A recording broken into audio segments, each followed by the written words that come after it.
What's up, guys? Long time no see.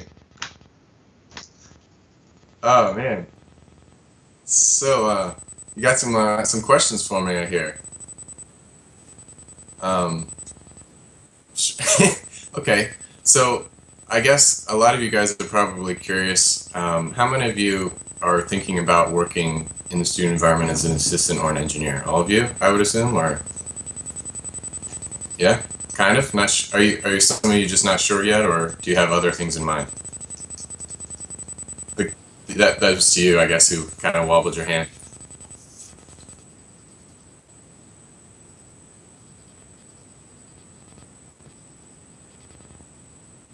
Okay. So, all right.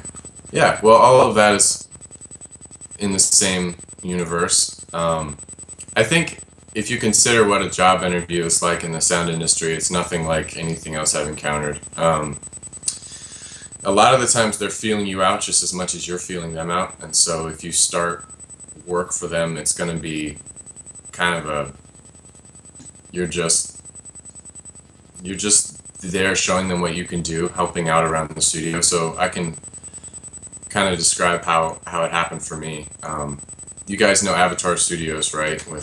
I'm sure you've heard talk about it. Well, Kirk, president there, I met him and talked with him a little bit about what I was interested in. And honestly, I wasn't sure. I'm kind of like some of you guys where I write and I don't know if I want to be an engineer for my whole life. And, I thought it would be good to work in a studio though to get familiar with the workflow and see if I enjoyed it. And so it didn't work out at Avatar, which is cool, but he sent me all these links with independent studios around the city.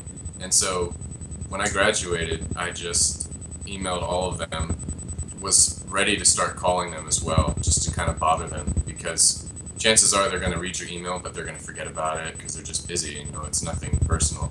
So a couple of them called back and said, yeah, we could use the help, but I was still in a situation where I was living in Virginia and wasn't exactly sure how I was going to make it if I did move up to the city. So I just basically kind of had to wing it and say, yeah, I'm totally like moving up to the city. I'm interested in working in the studio.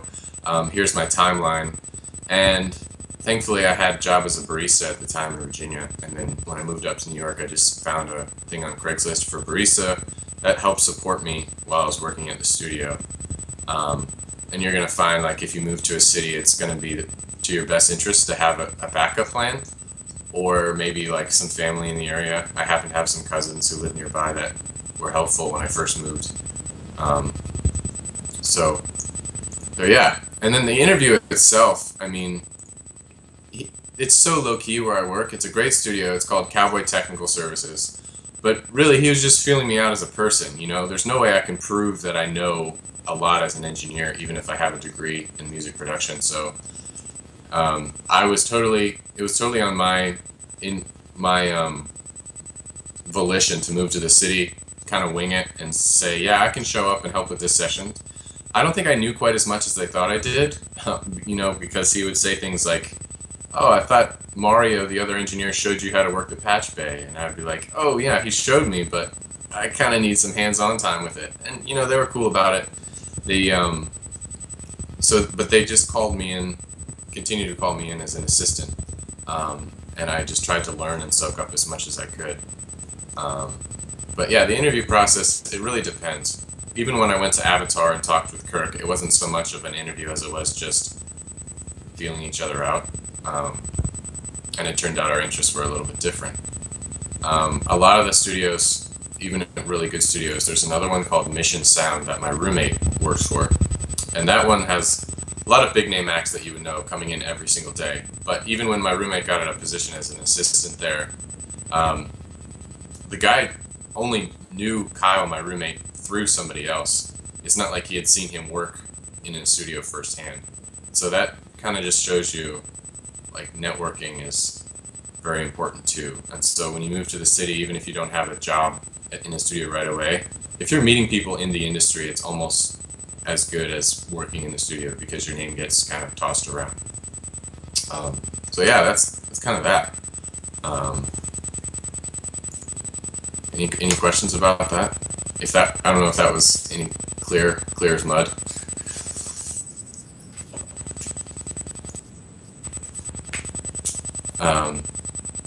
See, something else you had asked.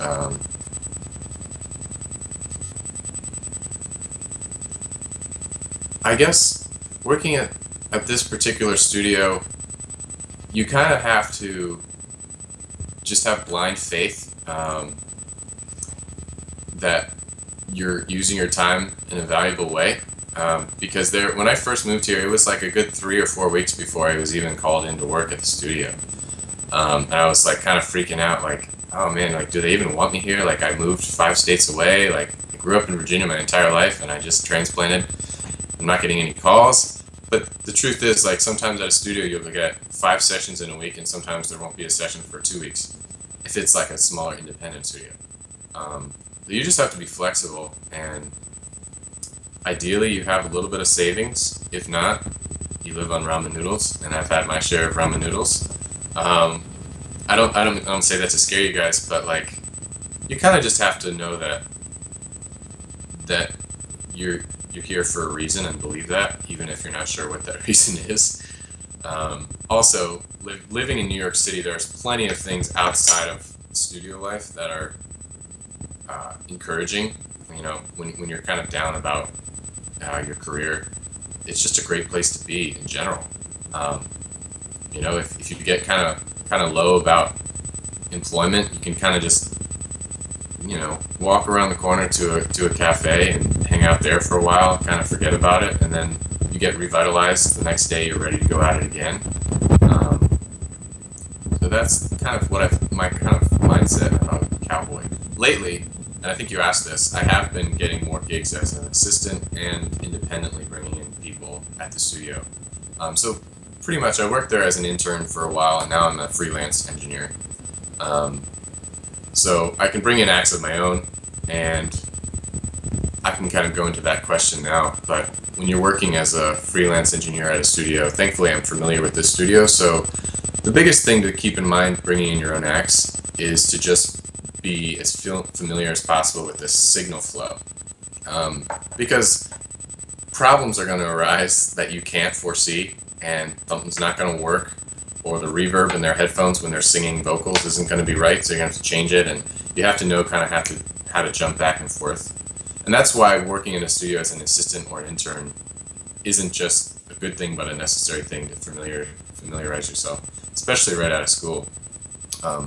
If you're going to be like, you know, a successful freelance engineer, 5 or 10 years down the road, you're going to be hopping around to different studios, and you're going to have assistants working for you who are going to help you with what you're not familiar with. But when you're just sort of making your way on your own, you kind of have to do everything yourself.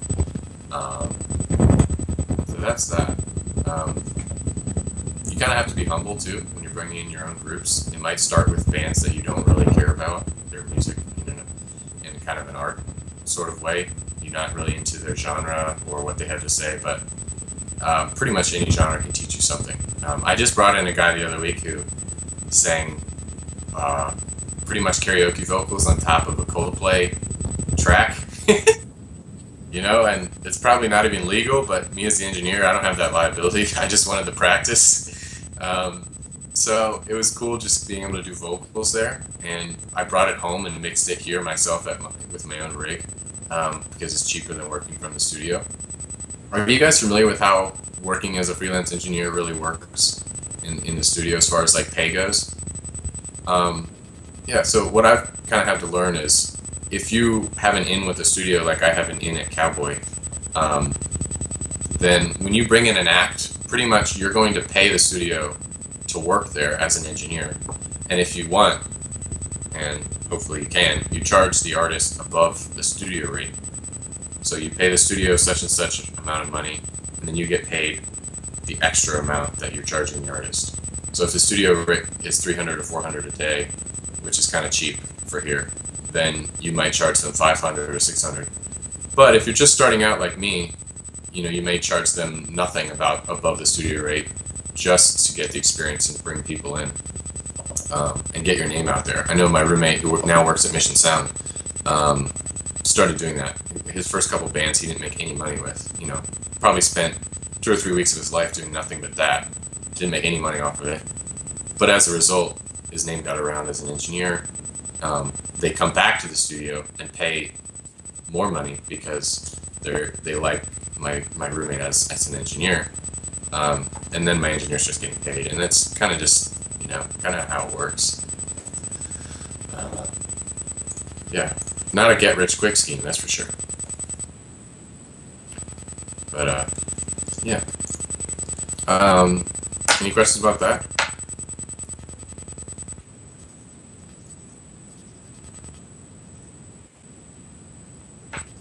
Yeah, you know, I'm not living the high life as of yet, but I live in a great apartment with 4 dudes, and it's in a great neighborhood in Brooklyn. I didn't know any of these guys before moving here, so that goes to show, you know, like, even if you're not the most outgoing person, like, you can meet people, get good friends, and get a good living situation, which is really half of being here, is finding a good living situation. But yeah, I'm still doing a couple barista gigs to support myself, which is okay. I enjoy it. I think I mentioned earlier, it's good to have a skill that you can bring to any big city. Like, I think, CJ, do you bartend? Yeah, that's like the great thing. Actually, in New York, it's almost tempting to do nothing but bartend because you make so much money out of it. Which, as a barista, you don't really have that problem. But it's good to have some extra cash to lean on. I really can't support myself with the studio right now, but I'm getting paid, I don't know, a few $100s a month through the studio, and that's cool because it's more about getting experience and my name out there than it is the money right now, anyway. Yeah. One of my favorite things, you asked favorite software besides Pro Tools. Honestly, I would almost suggest that you guys, rather than buying, hopefully not pirating, but rather than getting a copy of a DAW outside of Pro Tools, which isn't a bad idea, but rather than doing that, I would suggest getting familiar with the software that people use within Pro Tools. Things like Melodyne and Autotune, and those are really useful things to have. There was one session where the engineer asked me, oh, you know how to work Melodyne? And I didn't know how to work Melodyne, but I told him, yeah, I can go home, download it, and learn it by tomorrow. So I ended up going home, downloading the free demo trial, which you get free access to, and it's the full version for 30 days, and just teaching myself overnight. And you kind of have to be willing to do those kind of things on the fly. As it turned out, I didn't even need to use it the next day, but now I know how to use Melodyne. So they use that kind of thing all the time, and not just because we have people who can't sing occasionally, but I mean, I don't know what your thoughts are on Autotune and Melodyne, but everybody uses it. There's no doubt about it. Even if it's for like a guitar that's out of tune. So yeah.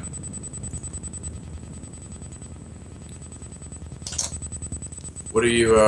What cities are you guys interested in? Do you have any particular places? Okay. Stay in Hampton Roads, huh? I guess you're starting to make a name for yourself a little bit. Are you getting any work freelance? That's great. I never really got connected with that in Hampton Roads. I think. Yeah, well, I feel like there's probably enough work that if you make a name for yourself, you can swing it. But I needed the kick in the pants to like when I moved to a big city. It forces you to find work, whereas I was kind of lethargic in Hampton Roads. So I would think about how you guys, what your personality is like, and if you're that motivated to work and stay in Hampton Roads, or if you kind of need that extra bit of excitement to get yourself moving. There's nothing wrong with staying in Hampton Roads at all. You know, there's a lot of good people there in the music scene trying to get it on its feet. But there's also nothing wrong with moving away from home and seeing what happens. I have a couple of resources for you guys if you are interested in staying up to date on the music technology side and even work as an assistant. So if you want to pull out a notebook or something, or your phones, I think I mentioned this, I did this once before with Bob Wright, and there's a website called Sonic Scoop. A couple of you are probably familiar with it. It's all about pretty much the New York scene, but also everything new in the tech industry when it comes to music. And I actually have it as my homepage when I go on the internet. Because if anything new comes out, you know, like AES just happened and they had a bunch of new stuff. If anything new comes out, you know, they write about it right away. And they also go around the city and scope out every single studio pretty much. That's how I found my current studio, is through Sonic Scoop. A lot of times they'll do interviews with people at the studio so you know what kind of work they generally do. If you want to connect with them, they give you their contact information, which is great. There's another one called TrustMeI'mAScientist.com. One of the writers from Sonic Scoop actually does this website. It's TrustMeI'mAScientist.com, and it's another one of just about music in general. And I think working as an engineer, sometimes you're told you need to listen to music purely from an objective standpoint, and sometimes that's very true when you're doing like reference mixes and that kind of thing, but you also kind of have to keep the passion for the art alive actively. You know, you have to actively pursue keeping yourself interested in it, and that's a good website for reading about, you know, interviews with producers like Brian Eno, guys like that who are, you know, really interesting and kind of help light the fire beneath you to write more if you're a producer, or to work with people who write, that kind of thing. Sonic Scoop just put out an article about assistant engineers, and I'm going to paste it in your Monarchy website, if that's cool, the Facebook page. I don't know if you have to, like, I think I might be still an administrator there, I'm not sure, but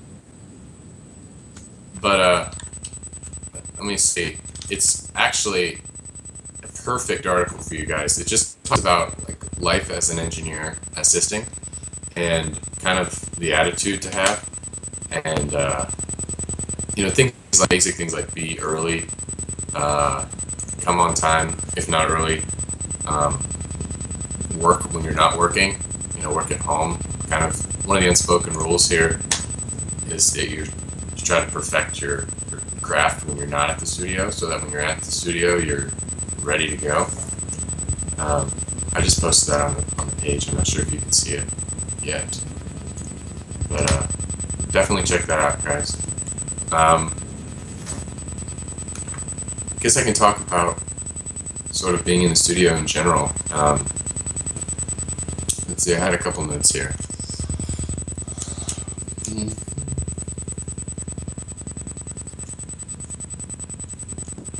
So, if you do move to a big city, you can kind of get caught up with how hard it is just to like live occasionally, which, I don't know, it's not necessarily that much harder than living in Hampton Roads on your own, but if you live with your family right now, I know it might be harder. But don't forget why you're in the city, you know, so if you have a lot of friends who like to party or something like that, it just, I mean, on the weekends or when you have the time, just be smart about it. If you have a session the next day and you come in tired and you think, you know, I'm young, I can handle it, I'll get in early. Even if you get in on time, your mind's not going to be in the right place. So you kind of have to just be aware about why you're there. And if you go to a show that's late at night, that's one thing, because you're kind of networking, but just try to have as much energy for the studio time as possible. And when you're in the studio, just be alert. If the band's not famous, they may not expect you to treat them like royalty, but you should. Not trying to, I don't know. If you can see that they need a glass of water, you know, go grab it for them. If you think they're hungry, you can ask them if they're hungry. If it's time for lunch, you go grab the menus before you're asked. I mean, it's just, you're trying to stay one step ahead of the engineer, the producer, so that you're kind of there, seen but not heard. And where I work, the people are pretty chill, so if I'm heard, it's okay too.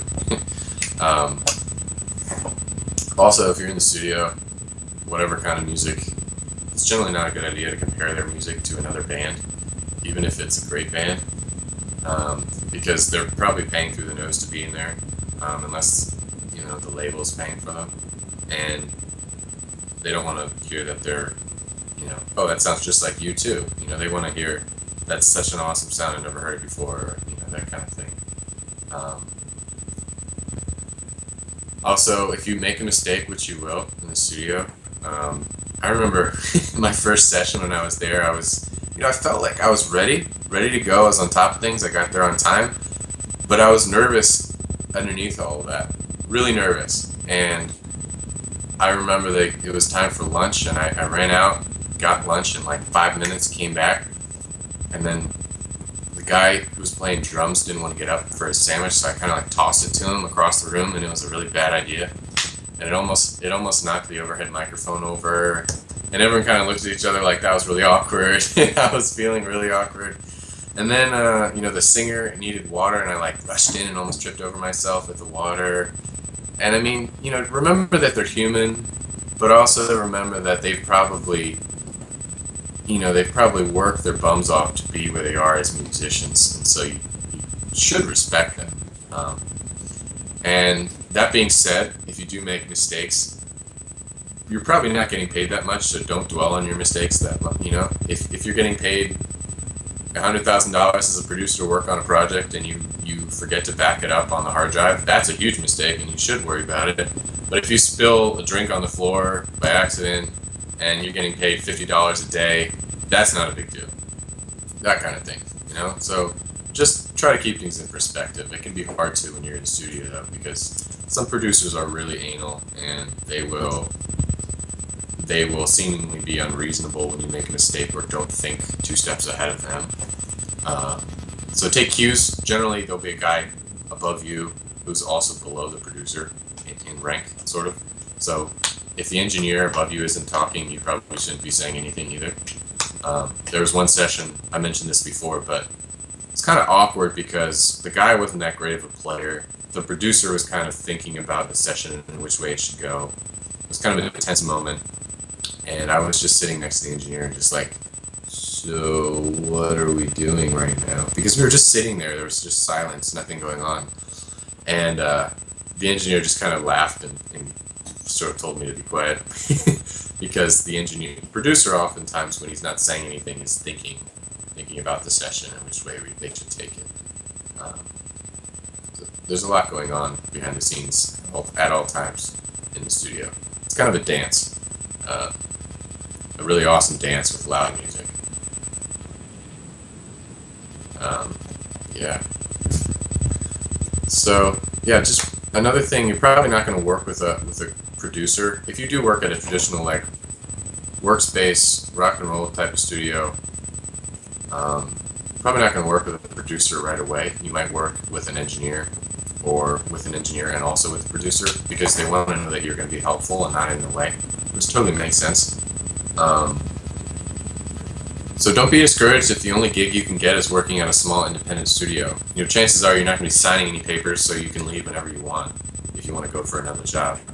But it's also going to be a good learning experience for you, and it can be tempting to think, oh man, like for me, I just turned 23. I feel like I'm getting really, really old, and my time is a wasting at this independent studio. I'm tempted to think that occasionally, but I've only been here a year at the same time, and if you're actively in the scene in one way or another, then your time isn't being wasted. And you can learn a lot on your own as well. And just be ready for the opportunities when they come. Yeah, any questions so far?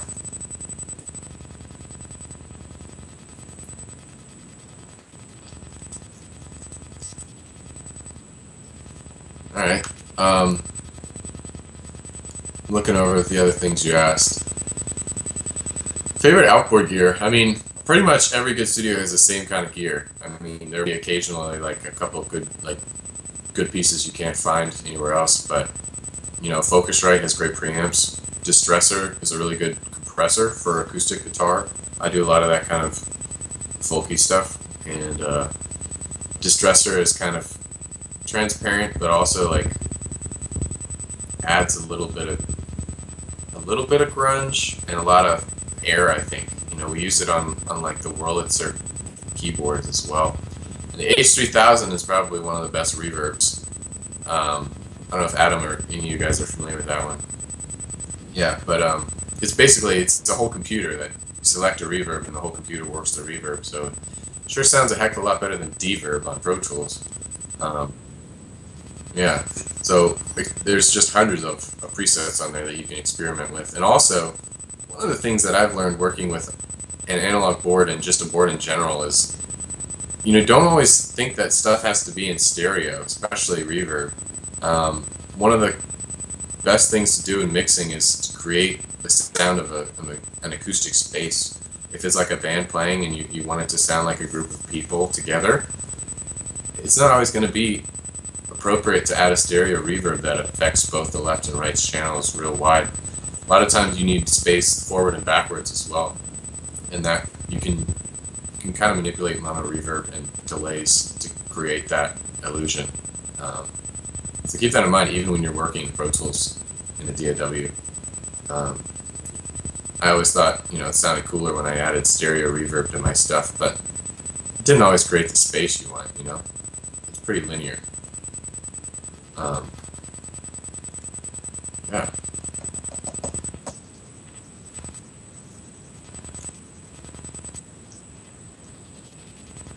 A lot. I mean, when I work in Pro Tools, generally I have to add, and maybe you could back me up on this or disagree with me or whatever. I want to hear what you think too, but when I work in Pro Tools, I find I have to either print tracks or send them through several aux stems just to get a full enough sound. You know, you have an aux, this is what we were taught, you know, you have an aux for compression, for fat compression, you have an aux for reverb, for delay, and sometimes you combine them, but it also helps to just have a lot to add to the fullness of the sound in different dimensions. I've found that that's less necessary when you work with great outboard gear and a good board. And aside from the fact that when you work with an analog and digital, ours is kind of combined, but when you work with them, it teaches you to know how you want to work on a song before you've even started. So for instance, you get a workflow down, you know, you think, I know that I usually use this compressor and this reverb and this EQ with this kind of instrument, and you have to make those decisions kind of ahead of time. I don't know if that's making sense, but when you work in with an analog board, you can't go back and change it the next day if there's another session. It's done. So what I'm saying is you kind of have to just get familiar with what gear goes with what instruments. Whereas in Pro Tools, if it's just that and plugins, there's so many choices. You kind of overthink it, and you know, what might sound good, forget it sounds good because you've just been experimenting all day, and you add too much, and then the next day you're like, oh, what was I thinking? And the good thing is you can go back and change it because it's all digital. But the good thing about working in an analog studio is that it teaches you to know what is objectively a good sound, not just in the moment. And so you can just get a workflow down. Hopefully that answered the question.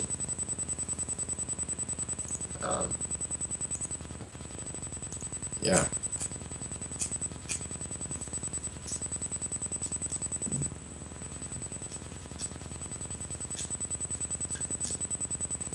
But yeah, guys, you feel free to let me know if you have any other questions. I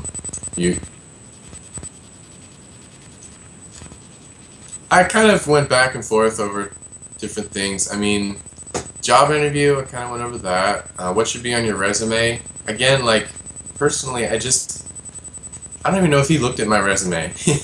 You know, like, it's not a bad idea at all to have a good resume, but you know, try to include stuff, I guess, that is relevant to your work. Don't think, you know, if you worked at, you know, like I worked at Chick-fil-A when I was in high school, I don't think that's really relevant. They want to know that you are active in some way or another. You know, when I first talked with them, I said, you know, I just released this EP, not my own. I worked, you know, as a producer and engineer on it. I also write my own songs. And really, I didn't have a whole lot that I'd done, but I tried to present what I had as like, I spent a lot of time on this, and this is what I'm interested in. They just want to know that you are interested in music, interested in the studio, and have a lot of motivation. So I guess present your resume in that light. Just past projects you've worked on. Um, they're not always going to ask you tough technical questions. Maybe they will, but again, a lot of times they just want to see how you work. They can only know so much by asking you questions. And I think that's pretty much all that you would ask. Side jobs, advice. Yeah. Cool, guys.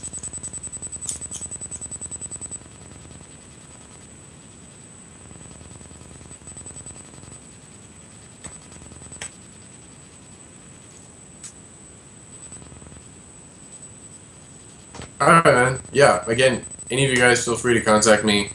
I'm very much still learning, blazing my own path, but I sure know a lot more than I did a year ago.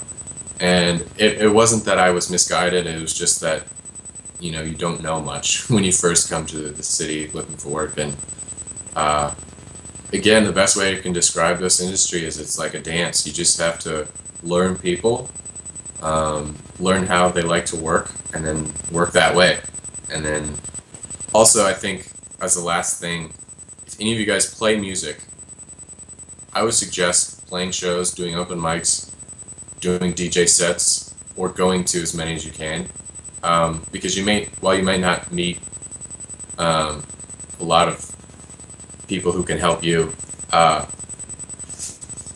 the 2 shows that I've done here, playing like folk songs, that kind of thing, I've met a girl. The first one, I met this girl who sang jazz tunes, and I ended up doing a second show with her.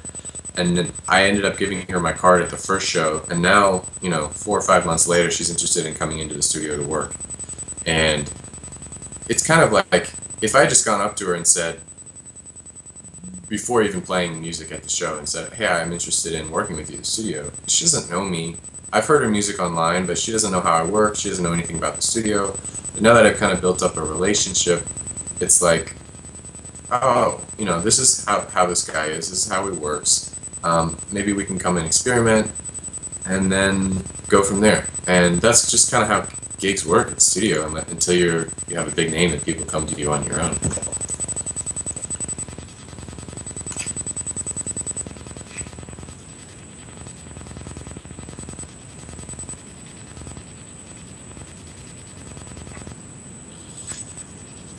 Yeah, man, hopefully it's helpful. Cool. Alright, guys. Good luck. Enjoy ODU. Peace.